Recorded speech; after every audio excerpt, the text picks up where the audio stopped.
Now, last week, when Peter said, "You are the Christ," it's interesting that our translations use that word because they could have well have used the word Messiah.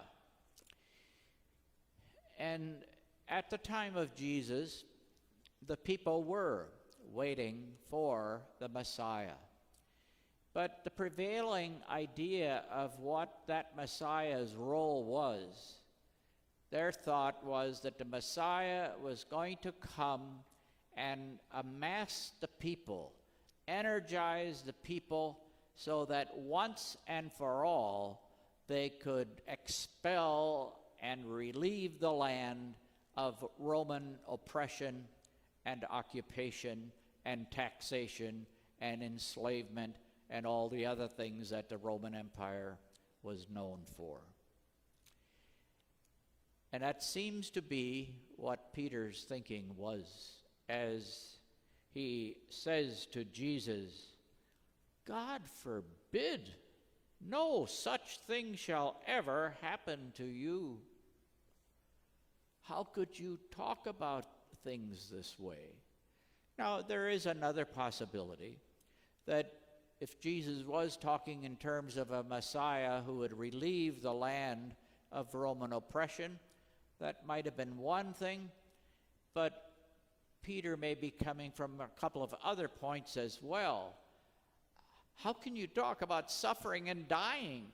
We're barely getting to know you, and we're barely getting to find out what the mission is, and you're talking about dying? It's too much for us. And it's obvious, getting obvious to us, as dense as I might be, Peter says, or thinking, but we need you around for a good long while, so don't talk about dying.